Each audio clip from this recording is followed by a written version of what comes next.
Today's episode is brought to you by Drizzly. Beer, wine, and liquor delivered in under 60 minutes. Let's face it, we've all been in that situation where you forgot to pick something up and you just don't want to get back in your car and head back to the store and get it. Well, Drizzly has you covered. Shop and order from thousands of products from local retailers with absolutely no markup. Seriously. And if you head over to unitedwedrink.com/drizzly, DRIZLY, right now and enter the promo code DrizzlyDeal, DRIZLYDEAL, you will get $5 off your first order of over $20. Sit back and relax and order yourself a 6-pack or a nice bottle of Cab Sav or a handle of Buffalo Trace if you so wish. Do it all with Drizzly at unitedwedrink.com/drizzly and then use the promo code DrizzlyDeal, DRIZLYDEAL, and you will get $5 off your first order of over $20. Drizzly. Beer, wine, and liquor delivered in under 60 minutes. Must be 21 to use. Enjoy responsibly. The opinions and statements in this podcast do not represent those of the host's employers, coworkers, family, or imaginary friends. Now enjoy the show. Happy hour? More like amateur hour. Welcome to United We Drink.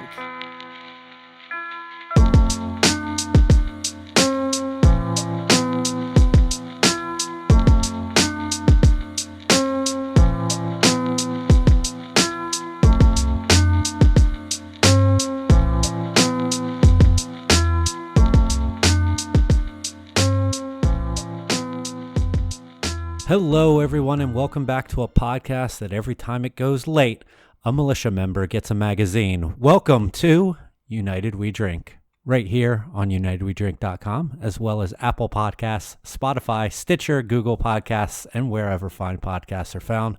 My name is Mike Urevich, and I'm holed up in an illegal Airbnb while my house is being fumigated. I'm joined by my two co-hosts. First up is someone who will have his own home improvement style web show debuting in a week's time. Here's Phil Palmisano. Thank you. I just figured with all of the stuff you've been doing around your house, that's probably next on your resume. Yes, and thank you. I appreciate that. Hopefully HGTV is generous to me. Or DIY Network. I'm probably not HGTV ready. We'll see. It's a step up from nothing. Maybe. As long as I'm not on the ID network, I'm okay with that. Next up is a man who will probably be adding one-way grocery store aisles to his list of things he'll never tweet about. Here's Joel Codner. No, I'll defend my stance on that until this bullshit is over, because no one's adhering to them. The aisles adjacent to the one-way aisles are do whatever the fuck you want. So if I can't go down this aisle, I have to interact with more people over here to get down the aisle I have to go down. Then I got to go down the other. It's just, fuck that. It's not working. And nobody's even paying attention to the one way in, one way out of the store. Yeah. I noticed that too. That's absolutely asinine. Like, an exit is an exit and the entrance is an entrance. Follow suit. You know, even before this, most of the grocery stores had an entrance and an exit door to begin with, and people didn't pay attention to those anyway. So why should we expect them to do so under pandemic rules? I especially like the mask under the nose or under the chin move. It's like, it's not a fucking hat you can wear whichever way. Sideways, flat, curved, like, put the goddamn mask on. Those flat-brimmed masks are really taking off right now. Yeah, and take the sticker off, too, while you're at it. It's been a little while since we've joined you fine folks out there in listener land. Hopefully you're all hanging in there. I know I've had a few rough days the past couple of weeks where that stir-crazy feel has really started to kick in. How have you guys been, Joel? Well, we are gearing up to reopen for to-go only tomorrow, and, you know, it's kind of on short notice, so it's a little stressful, but we'll make it happen. Also trying to juggle being a 4th and 6th grade teacher, as well as emptying out my late father's house, and he was quite the hoarder. So, been a fun few weeks. Yeah, that sounds uber stressful. Phil, how about you? Things are going well. Like Joel, I'm sort of trying to balance work and being a second grade teacher assistant. Things are going good on the home education front. As for work, just sort of getting ready for 75-80% of the state to reopen here on Monday, and getting back out on the road to some form or fashion probably here in the next 7 days. So trying to gear up in a safe and secure way. So what about you, Mike?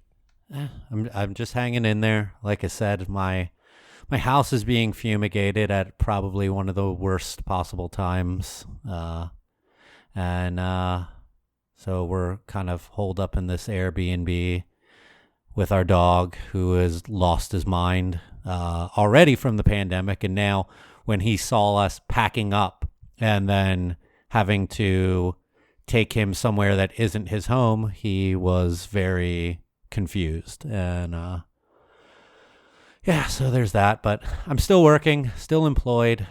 My fiance is working crazy hours because her company is just doing gangbusters business right now. They make disinfectant. So there's that.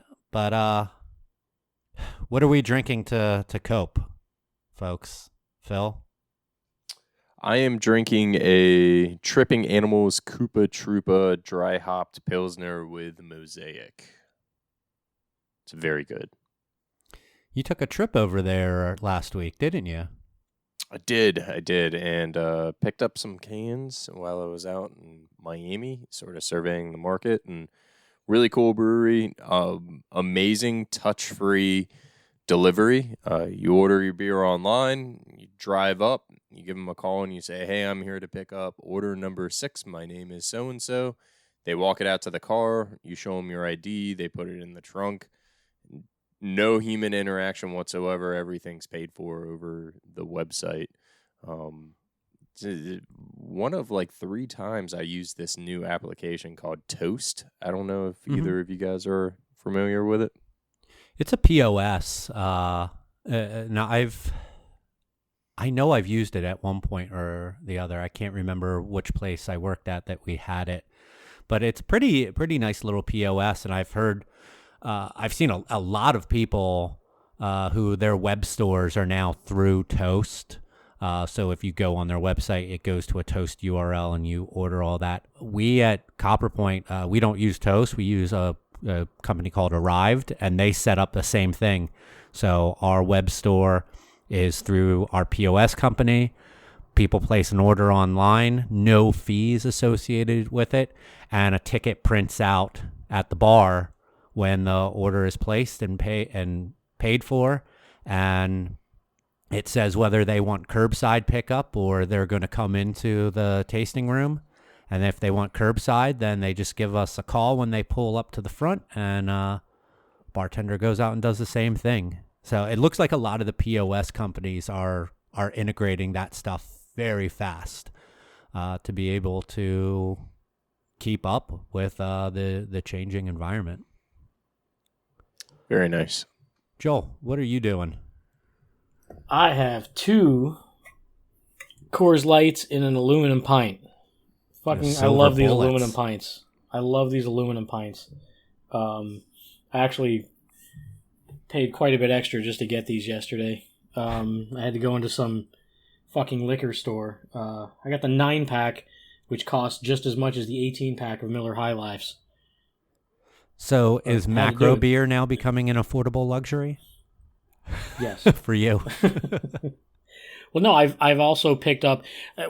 I meant to have, in my rush to get on the podcast this evening, I neglected to grab my stash of new Malort downstairs. Got a couple 6-packs of those travel bottles.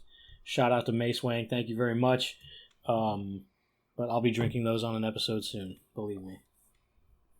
Nice. Those are so cute, and definitely perfect for just a single shot here and there. I like it. Yeah, they did a perfect really good serving job size. with those. I kind of want to drop one into the Coors Light aluminum pint. Like, what would you call that?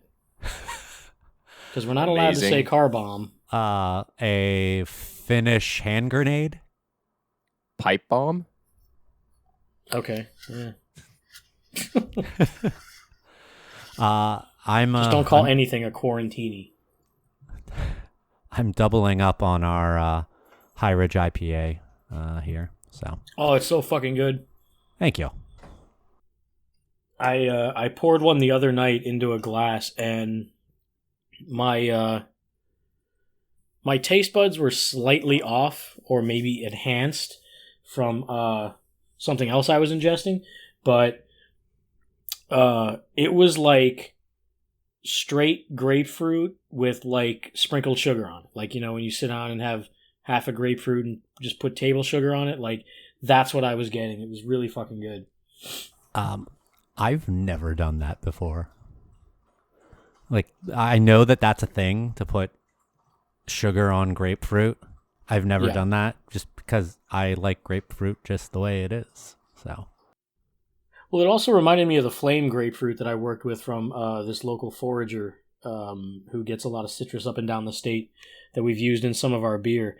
And it's he actually nicknames it cotton candy grapefruit because of how sweet it is. Like, there is zero acidity, does not have that, like, you know, breakfast table, baby vomit, acidic, you know, stored, you know, variety grapefruit flavor to it. I mean, it is just sweet, sweet citrus, but full grapefruit flavor. It's really awesome.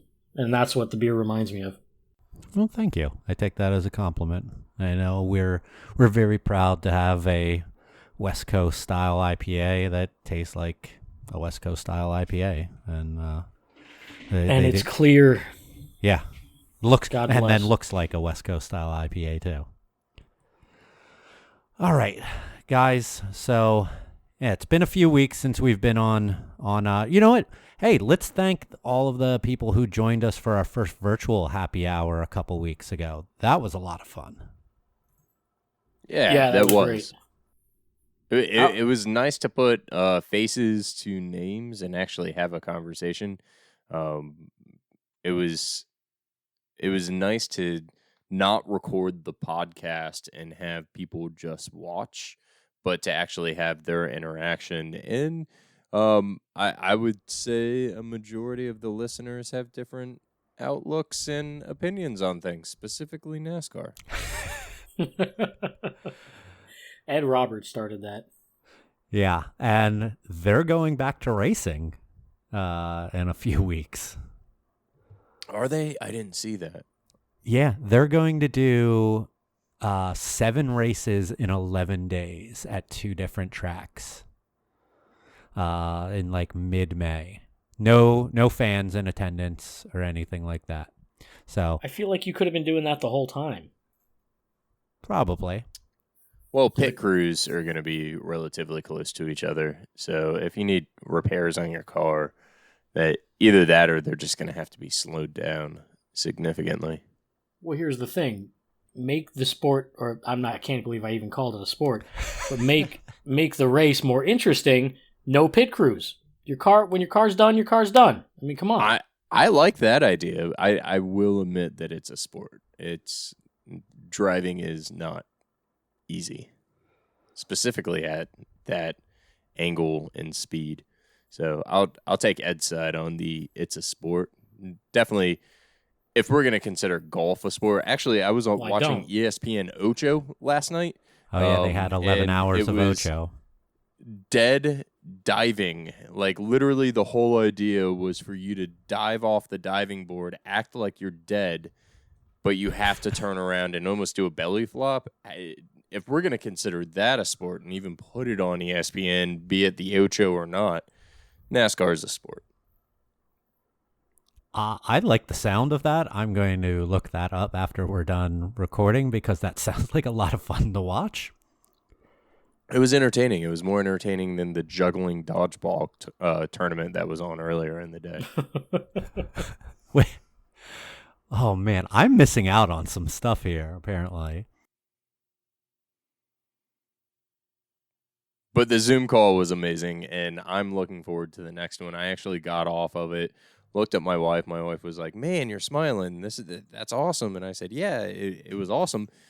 I met a ton of people, some that I knew, some that I didn't know, and it was really good to have conversation and just talk and have a beer or four and really have a good time." So thank you if you jumped in, and hopefully we can do another one here shortly. What you said, Phil, that it just made you smile. Like I completely agree. Like I felt so happy getting off that call. Like even if I was having the worst day, I think that would have just upped my spirits infinitely. And I really enjoyed getting to, like you said, put a face to names of people that we've talked to on Twitter or Instagram and stuff before. It was so excellent, and we actually do have another one scheduled for right now, and that is going to be Thursday, May 14th at 7 p.m. Eastern Time.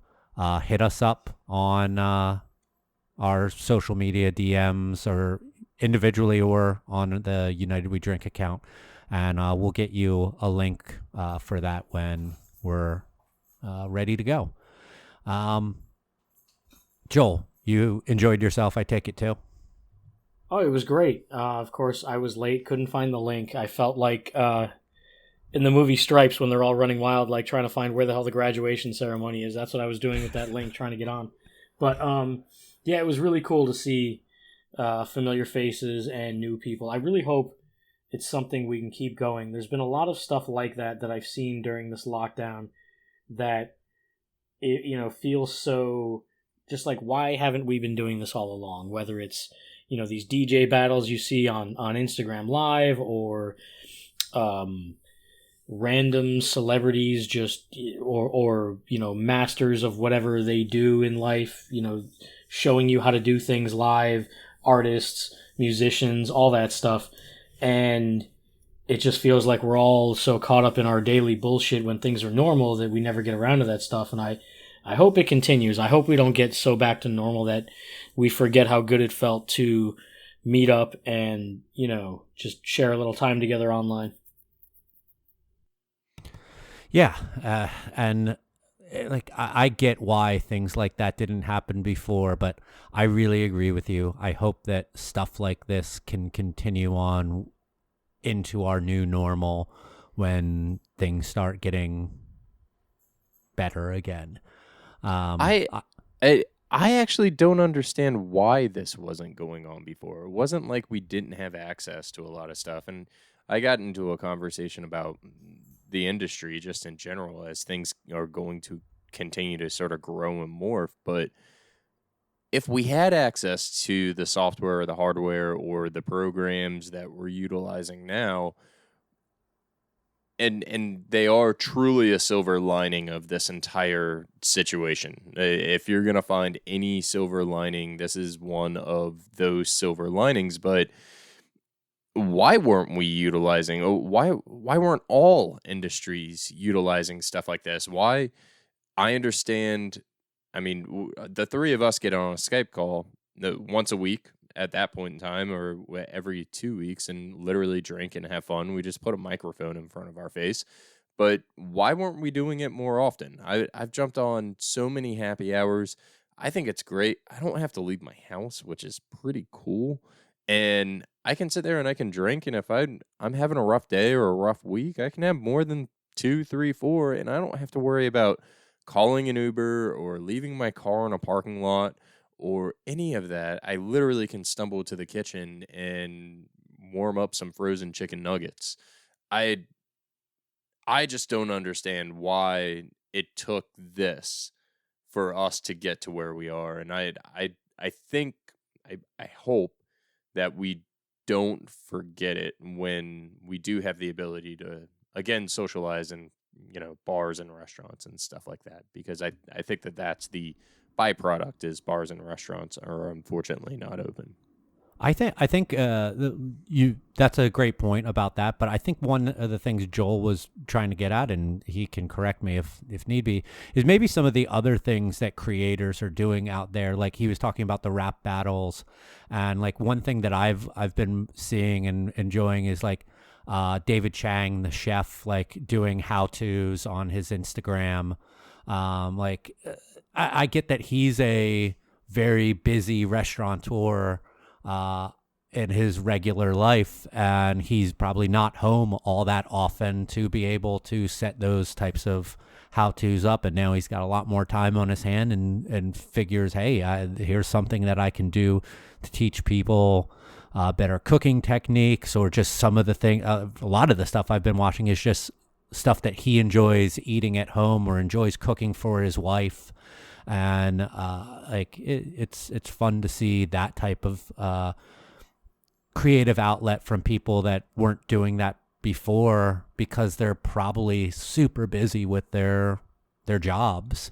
But I know what you mean. Like it shouldn't be a difficult thing for folks like us to be able to hop on a video call with some of our friends and have some beers, laugh, tell stories, catch up, even if we have the ability to go outside and do it. But yeah, I think that a lot of this can carry over into what would be our new normal.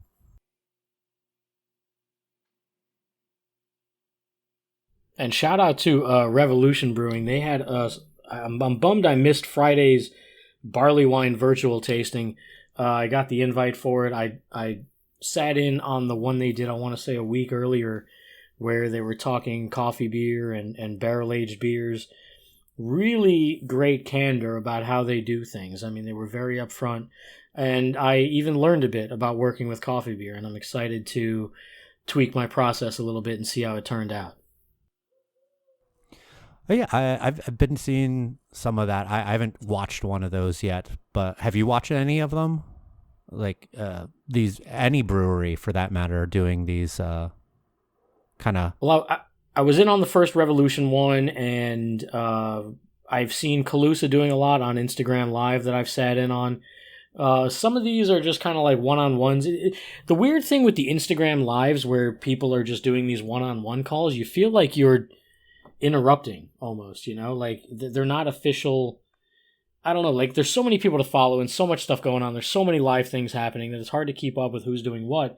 But every now and then I'll like pop into a live thing that breweries are doing with each other, and I almost feel like I'm lurking or something. You know what I mean? Like, am I supposed to be in this, or did they just get together to talk and I'm here? Like, I don't really know the format. So I like when they're scheduled and pre-planned and maybe even like invite only, sort of like how we did, just so it doesn't get, too big or bogged down. I mean, I'll tell you what, these online virtual live classes can eat shit. I actually hung up on my son's English teacher. I've watched a handful of the Brew Talks from Brewbound, and they've done a fantastic job. Sort of giving, they've actually sort of moved their podcast over to live recordings. I believe it's on Thursdays, and they're really very, very well put together. The guests that they have are fantastic and really nice insights into sort of how all these other breweries are handling what we're going through right now as an industry. In addition to that, I've taken, I actually did a parenting class online, which was really interesting about a week ago, and it was fun. It was different. And again, I had access to stuff like this in the past with online seminars and things of that nature. And I guess I just never looked into it. So, but I have watched a ton of concerts in the past week and a half, live streaming. I went back and I watched the RZA battle with Joel. Help me here. DJ Premier. Yes, thank you. And that was amazing. it was I just put it on in the background while I was doing work, and it was such a pleasant listen. I loved it. It was great. There was also a Bone Thugs and 3-6 Mafia thing on Instagram Yeah. a few nights ago that I'll have one of to my try and find coworkers that was one. telling me about. Also, to piggyback on what you were saying, Phil, about the brew talks, there's virtual CBC. A ton of the seminars that were going to be done live at CBC have now been getting released as recordings of those talks, and I think that that's an awesome resource for folks out there as well during this time to be able to learn something and keep their minds sharp about the brewing if they're not in there as often as they were. Absolutely. Yeah, I've been meaning to get on those. I've just, strangely enough, had no time. I hear, like, you say that, and I bet there's a lot of people who are like, oh, you got to have plenty of time. Like, No. I don't know why, but I feel like during this, the time that I'm not working and getting to spend with my fiance, because like I said, my fiance is working like 60 hours a week plus. And so time that I have with her, I spend with her and the dog. And outside of that, sometimes I'm just like, my mind seems shot. And I sit and I just stare at my computer screen or at my TV screen. Sometimes don't even take in what it is that I'm looking at.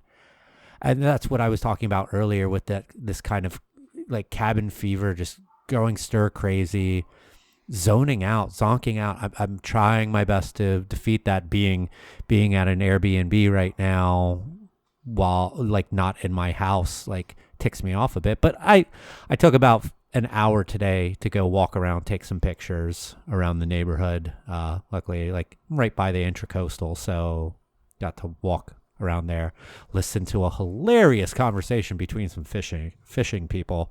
But and that's probably not even safe for this podcast.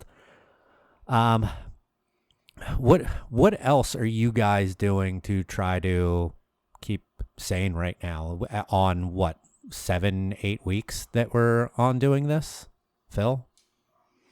Well, trying to be as normal as possible, and specifically when we are talking about work and working a lot of hours, and we're really lucky that all of us are still working. That said, the hours are long.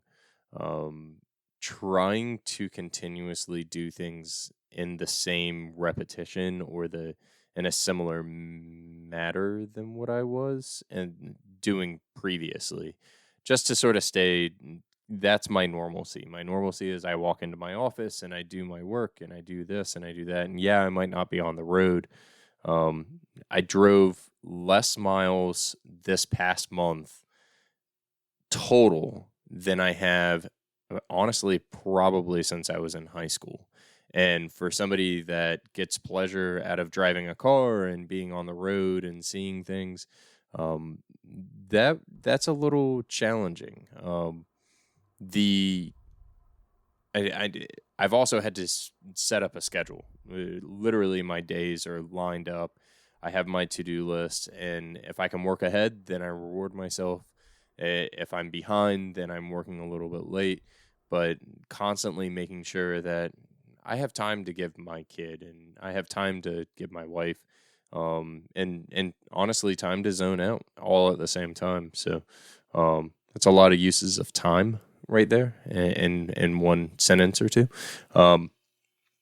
But that's sort of how I'm trying to stay normal.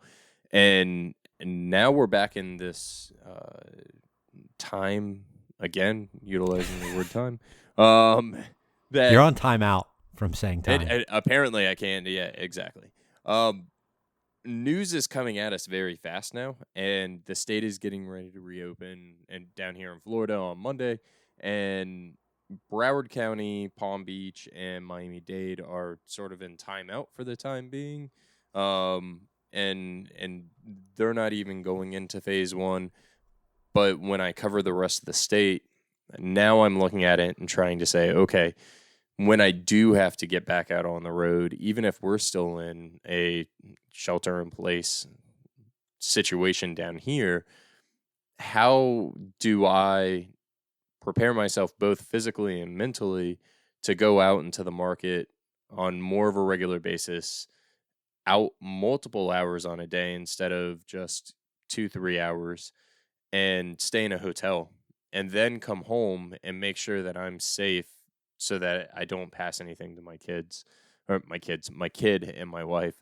So there's that added stress and that added thought that now I have to find this new normal of, all right, as I'm packing my underwear, I'm packing masks that are washable and gloves, and I'm keeping a bag for dirty clothes in my trunk of my car, and sanitizing solution, and wiping down basically my entire hotel room again, and as soon as I walk in, and all of these things that I'm like mentally sort of running through in preparation just to get out on the road 300 miles away from my house.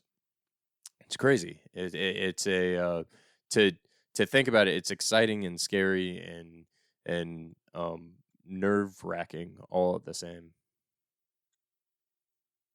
I mean, I wouldn't say I'm doing anything to keep sane. I think we've well established on previous episodes I'm no good at that, but definitely keeping busy. I mean, checking in on work. Initially, for the first several weeks, I was going in about every other day. I've worked with some maintenance people at the job to make sure certain things are functioning properly for when we do reopen, which is happening soon. Working on stuff around the house, nothing major, no big projects, just put up some shelves, trying to stay a little more organized, clean a few things. My brother and I are working on, cleaning out my late father's house, and actually found some buried treasure the other day. So, nice little old bottle of bourbon we're trying to unload on the market. So, just shit like that. And I mean, honestly, the thing that's taken up my most time is dealing with these assholes on OfferUp. I mean, I'm trying to sell a neon Corona clock for $5, and this guy from Hollywood wants to meet me halfway. Like, go fuck yourself. On the price or in distance? No, it's like Probably both.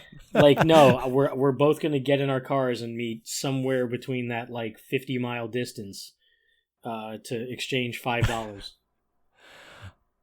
You forgot to mention something there about we'll go back to OfferUp, I feel like just a second, but you forgot to mention something that kept you busy. You brewed. Yes, I did. For the first time in a long time. Yeah, it's been a while. I honestly couldn't tell you when the last time was. Fortunately, most of our beer is, all of our beer is either kegged or in serving tanks. Everything seems to be holding up just fine. Occasionally I'm topping off a little CO2 on the serving tanks, but for the most part, it seems like we're going to be all good as far as the beer we took off about 5 weeks ago.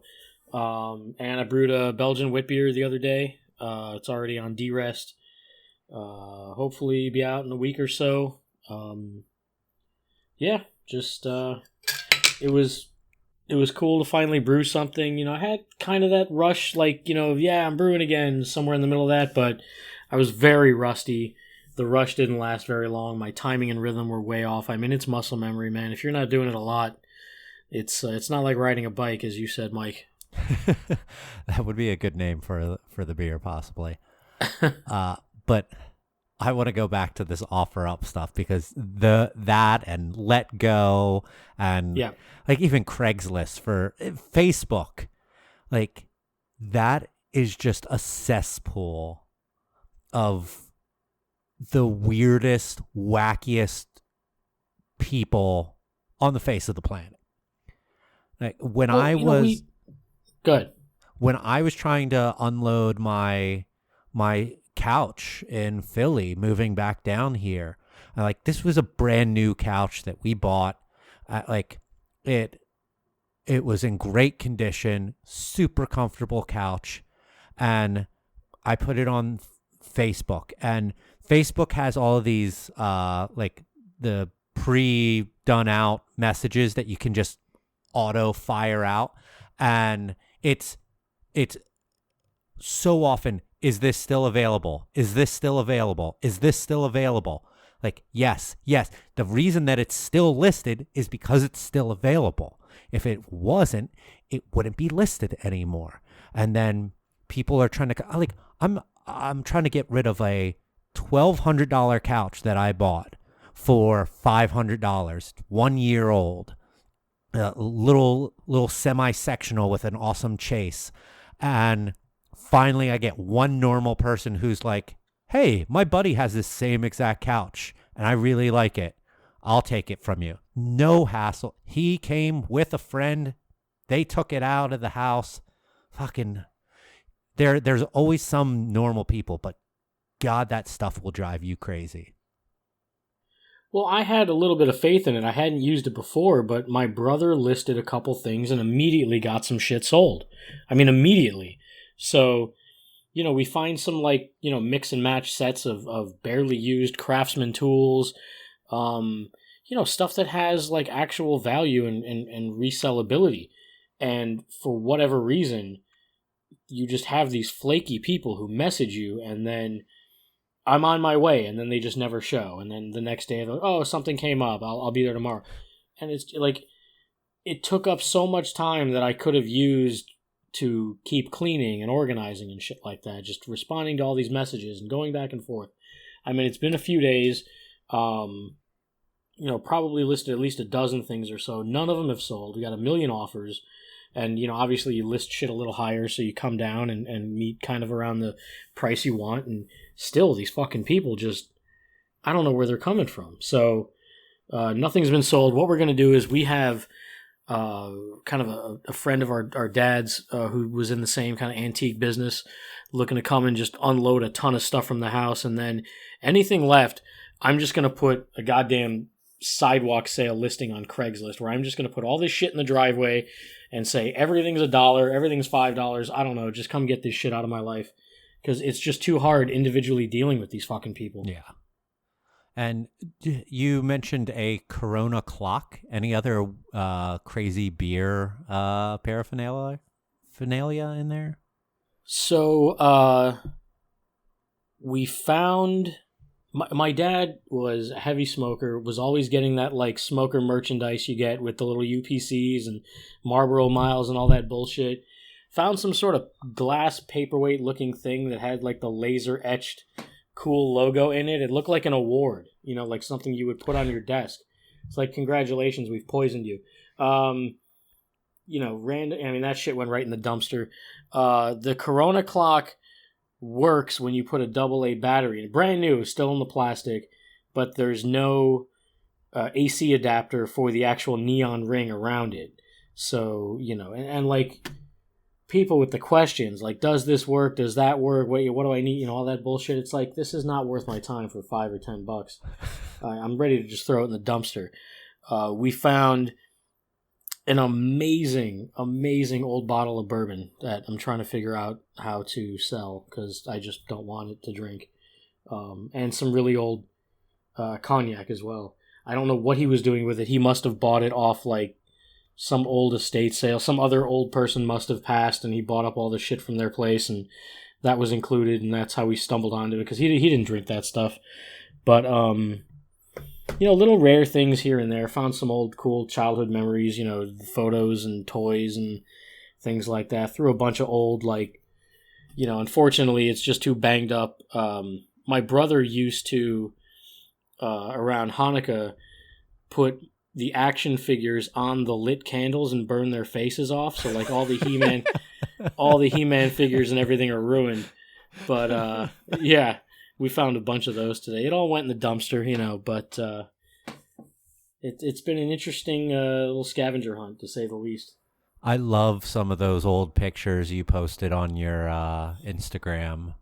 Like, yeah, I never do that Throwback Thursday, but I've just found so much shit that it just kind of felt right. It was like, I could tell they were you, but it was like, man, that like it looks so much like him, but also not like him at the same time. Oh, Like, I've what got would more, the- believe me. And you personally sent me the picture of you and Jeff Hardy. As me being a wrestling fan, like that one was cool to see. Yeah, found a ton of wrestling figures. I don't know if you play with those, but you can have them. Oh, thanks, Joel. um, I don't know where to go from there. It's not a good not a good segue topic. I mean, Lyco is just as bad as OfferUp while we're on the subject, so, it's the same people. Yeah. Anything else you guys want to talk about today? Or should we get into last calls? I feel like a lot of this has been a last call. We've been on about a 3-episode last call. Is it Any the 3? recommendations? I know I feel like I've recommended this before on a previous mini episode. If I did, I'm recommending it again because it just finished up. Dispatches from Elsewhere on AMC. Please watch it. It to me, it was exactly what I felt like I needed at this time in my life. It's a show that is wacky and funny and spooky and weird. And then to just place it all in Philadelphia, which I think is one of the most underrated, beautiful cities in the world. I loved every second of it. It was the finale was last week, and it made me cry. It made me smile. It made me laugh. I had such a great time with this 6-episode little limited series. Jason Segel did a fantastic job writing and putting this whole weird thing together. And I thank him, not that he'll ever hear this, for believing in the city of Philadelphia to be the setting for his story. And I think that it's well worth the time to watch, especially if you like weird stuff like that, like Twin Peaks or Sense8 or anything that has some mysticism to it, that there's more than what you're seeing going on, but also enjoy a good laugh. Andre 3000 is in it. Andre Benjamin. He was fantastic in that. I couldn't recommend that show more. Phil? I just started actually, we binged the entire 4 seasons and the holiday season, or 2 holiday seasons, within like a week. Nailed it on Netflix. Absolutely ridiculous. Not your typical cooking show. It basically centers around people that can't cook or bake, and is actually pretty funny. It was a good, it's sort of tune out TV show that the entire family enjoyed. So check that out. Nailed it. Nailed it. That show is, I haven't watched the entire thing, but that show is pretty damn good. Nicole Byer is hilarious.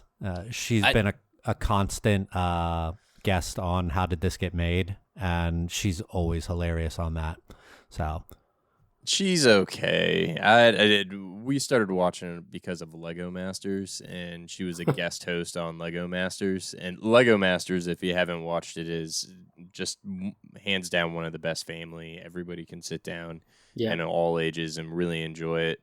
But she was on as a guest host, and so we were like, we'll give it a try. She was sort of funny, but she's sort of over the top. And she is very over the top, but it's interesting to sort of see the co-host they put on with her. And there was one episode, I forget who it was, but the comedian was a little over the top, and you could see her trying to keep pace with him, and it was the funniest thing in the world because 2 episodes previous they had a punter from a football team on, and the guy was like talking to drywall. So but Wasn't nailed Pat it's McAfee? awesome. Possibly, I don't know. I wasn't paying attention. Pat Punters McAfee is don't pretty matter. entertaining. Punters don't He's got- matter. Are we starting a feud with an internet personality? Yeah, sure. Why not? All right. Joel, are you recommending anything? Oh, shit. So much to think about here. You're the one who brought this up. I know. I was biding my time until you got back to me, and shit. I don't know. Just I recommend staying home and getting through all this bullshit, and not having right. 3 dogs in the house. In case you can hear that. Anyone have a last call? I'll take Joel as a no, definitely. Phil, do you have a last call? I had something and I forgot it. Well, I'll go first, and then if you can remember. Actually, I do have a recommendation. All right. Just want to say shout out to, and this is not a sponsor or anything like that, not an ad, but shout out to Dixie Tire Techs in Pompano Beach. Got me new tires, oil change, alignment. I just did everything my car sorely needed for a very long time now. Really great pricing, really quick service. Good friends of mine. If you're in that area and you have any car issues, please go check them out. Also recommended some other people to do some other work to my car that's needed that they don't do, like body work.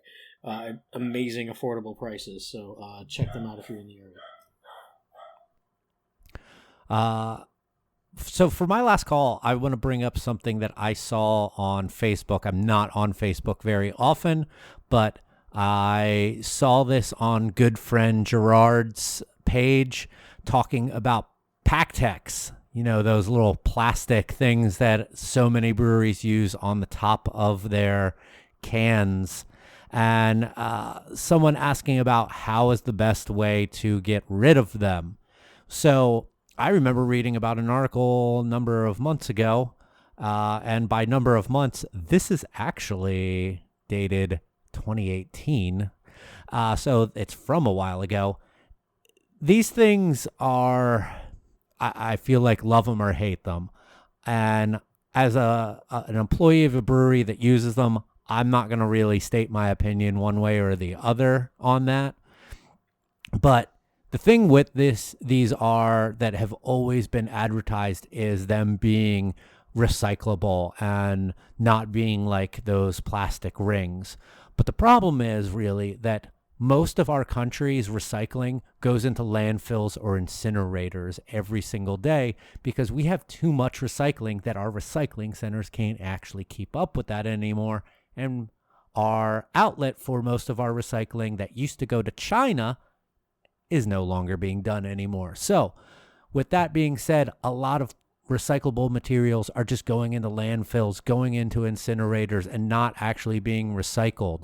And because of that, PakTech can't actually recycle these products as much as you would like to think that they are. PakTech can 100% recycle those things as long as they come back to them. So what they've started doing is creating drop locations for their PakTech packs. They have them set up at their own facilities in Eugene and Cottage Grove, Oregon. They've also set up locations in California, British Columbia, Oregon, Washington, a lot of places in the Pacific Northwest. But it's also my understanding that if you are a brewery that utilizes PakTechs, you can be a PakTech recycling location and drop-off location, and you can send them back to them so that they can recycle those down and reuse them again. Also, some breweries tend to like to recycle them themselves by reusing them as long as they're in good condition. I know that we do from time to time, especially with stuff that's just sold in-house. As long as they're not broken, sometimes they do get broken when you're pulling a can out of them, we can reuse them. So ask your local brewery especially the ones that you bought those cans from, if they want these back. Maybe they do, maybe they don't. But think about that before you just throw those PakTechs into your blue recycling bins or whatever color recycling bin it is by your house, and think that that might not get recycled and might not get used again. So something to keep in mind when you're dealing with those little PakTech things. So I did remember mine, and this past week I came across a video, and thank you for reminding me because I'm never on Facebook, but I logged on to Facebook. I was doing the 9 album or 10 album cover challenge from two of my buddies, Eddie Torres of Rock and Roll Beer Guy and Ryan Blansky, was posting album covers of albums that I loved, and I stumbled across this video of a father and his daughter covering Killing in the Name Of by Rage Against the Machine. I highly recommend it. Go on YouTube, search it. You can actually just search Killing in the Name Of Little Girl, but I believe the little girl's name is Audrey, and it is insanely adorable. Her little yell when Zach De La Rocha yells in that song, if you're familiar with the song, is awesome, and it literally made me smile, and it was just a little highlight for the day, and I think it's really cool that Rage Against the Machine, which was set to reunite this upcoming year or this year, actually currently. It's nice to actually see those guys get some love. Zach De La Rocha just did a guest appearance in the newest Run the Jewels video. He's been on the past few Run the Jewels albums. A band that was highly instrumental for me growing up in 7th grade, 8th grade, all the way through high school and in college. Rage Against the Machine's bee's knees for me. Showing my age with that bee's knees comment. Joel, you decide if you want to say anything. Yeah, I just want to reiterate the one-way grocery aisle thing. I think it's bullshit. I've had enough of it. No one's adhering to it. Look, if you stay 6 feet, it doesn't matter whether we're going, one way or the other. You're not going to catch coronavirus just briskly walking past someone when everyone's required to wear masks and you just move past the person that's coming the other way. It's just absolute insanity. It doesn't work. I don't want to go all the way down the cereal aisle just to come back up the coffee aisle only to find you don't even have my coffee to begin with. So, and I think if you're just walking, you can go any fucking way you want, okay? Forget the shopping cart, all right? It's ridiculous. It's not working. No one cares. Maybe it's a South Florida thing. I don't know. I brought it up on Twitter. A lot of people said, you're wrong. These people also aren't from Florida. They don't know the kind of people we're dealing with here, so I don't know. Oh, and one more thing. While we're at Publix, always a good bakery, but those key lime cookies you just came out with, fucking terrible, all right? They taste like NyQuil. They taste like, whatever disgusting green medicinal stuff you can think of, they put that in those fucking cookies. Stick to the chocolate chip and the M&Ms, all right? Oh, I gotta find those key lime cookies. Terrible. I love the key lime pie. They look, not even remotely the same thing. Publix key lime pie is possibly the best key lime pie, even in comparison to what you find in the Keys. Publix key lime pie, I think, is hands down the best. So I'm gonna have to take you up on the key lime cookie challenge. No, these things, first of all, right around this time in previous years, they've been putting out the tiramisu cookies, which are by far amazing. They're dusted with espresso powder. It is complete just baking mastery. But these key lime cookies are white with little green spots. It looks like either molding sugar cookies, and they taste like someone just made a sugar cookie, smashed a Heineken bottle, and put all the little green pieces in it, and then dipped it in Robitussin. They're disgusting. They're horrific. Someone at the bakery department fucked up and had these things as like a core brand now. They got to go. Your descriptors have me hooked. I must try. They're like the Malort of cookies, except not good. Well, on that bombshell, anyone want to add? No one add anything else onto that. No, what? You guys get to plug shit. Phil, what do you want to plug? You can follow me on Instagram and at Instagram at ppalmasano77 and Twitter at DosPirigos. Joel, no Publix bashing plugs? No, it's just the Publix bakery, and the aisles. Publix, they're doing everything else great. Wonderful people, great store. Aside from some of their political donations, but that's another episode. Florida DUH Brewer on Twitter and Instagram. You can follow me at Mike Loves Beer on Twitter and Instagram. You can follow the show on Twitter at United We Drink, on Instagram at United We Drink Pod. Our website is unitedwedrink.com, and we're also available on any of the major podcast apps. Probably the one that you like the most, we're on there. Apple Podcasts, Spotify, Stitcher, Google Play, iHeartRadio, and so on and so forth. If you have the means to support the show financially, check out some of our sponsors on our website, such as alcohol delivery service Drizzly, wine delivery from Wink, beer delivery from Tavor, or you can buy a shirt, sticker, button, something of that nature from our own web store, unitedwedrink.com/store. All of that goes towards helping us just keep the show running, and we don't make any money really off of this. It just pays for the hosting fees. As we mentioned, next week we have the virtual meetup numero dos on the 14th. So hit us up if you would like to join us at 7 p.m. Eastern time and just chat it up. And we'd really love for you to join us. We'll probably have to put a cap on things because there's only so many people that we could probably have and maintain a decent amount of coverage. But let us know if you want to join up with us. Otherwise, we'll be back in 2 weeks with a brand new episode. Catch you all next time. See ya. Hail Satan.